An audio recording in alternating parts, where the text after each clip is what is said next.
اس ملک میں اگر آپ اثر و رسوخ چاہتے ہو، اس ملک میں اگر عزت کے ساتھ جینا چاہتے ہو، اس ملک میں اگر تم چاہتے ہو کہ تمہاری سربلندی ہو، تو یاد رکھنا جب تک تم نے اپنی سیاسی طاقت پیدا نہیں کی، جب تک تم نے اپنی سیاسی طاقت کو مضبوط نہیں کیا اور مجلس کو کامیاب بنانے کے لیے آپ نے کوششیں نہیں کی، تو یاد رکھنا وہ دن دور نہیں ہے کہ اس ہندوستان میں آج سے بھی زیادہ بدترین دور تم پر گزرے گا۔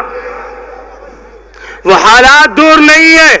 مولانا علی میاں ندوی رحمت اللہ علیہ فرمایا کرتے تھے، لوگوں تمہاری کوششیں یہ ہے کہ لوگوں کو نمازی بنا دیا جائے، لوگوں کو تہجد گزار بنا دیا جائے۔ میں علی میاں ندوی یہ کہتا ہوں کہ مسلمانوں، اگر تم نے اپنے اندر سیاسی شعور کو پیدا نہیں کیا، تم نے اپنے اندر سیاسی بیداری پیدا نہیں کی، تو یاد رکھنا ملت کے ہر فرد کو تم نمازی بنا سکتے ہو، تہجد گزار بنا سکتے ہو، لیکن اگر تمہاری سیاسی طاقت نہیں رہی تو وہ دن دور نہیں ہے کہ اس ہندوستان میں تمہارے فرض نمازوں کے بھی لالے پڑ جائیں گے۔ بات صحیح ہے کہ غلط ہے؟ آج ہم سے یہ کہا جاتا ہے کہ ارے مجلس کیوں کھڑی ہو رہی ہے، کیا ضرورت ہے مجلس کو میدان سیاست میں آنے کی؟ میں یہ کہتا ہوں کہ آج ہم اپنے قدموں سے کھڑے ہونے کے لیے تیار ہوئے ہیں۔ کبھی گرتے تو کبھی گر کے سنبھلتے رہتے۔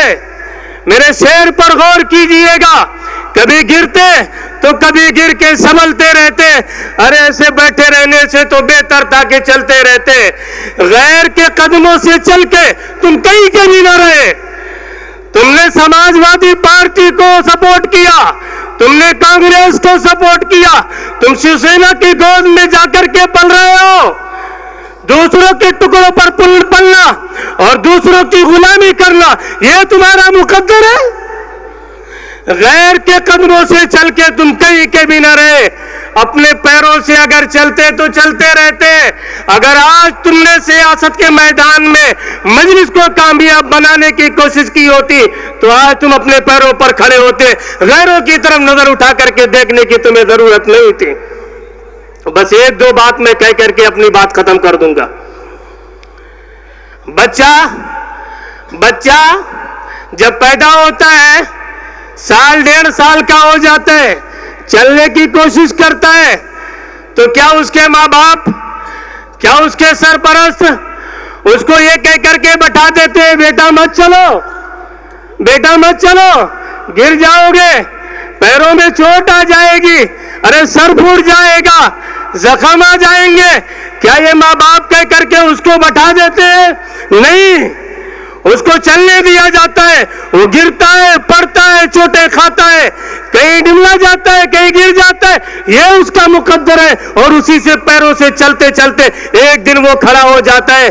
مجلس آج ہماری پورے ہندوستان کے اندر آج جو چل رہی ہے، آپ اسے یہ کہہ کر کے خاموش نہ کریں کہ ارے آپ کے میدان میں آنے کی وجہ سے ووٹ کٹ جائے گا، آپ کے میدان میں آنے کی وجہ سے دوسروں کو فائدہ ہو جائے گا۔ ہونے دو فائدہ، ہم اپنی قیادت کو مضبوط کر کے رہیں گے۔ ارے میرے ساتھ میں ہیں آپ لوگ؟ ہیں میرے ساتھ میں؟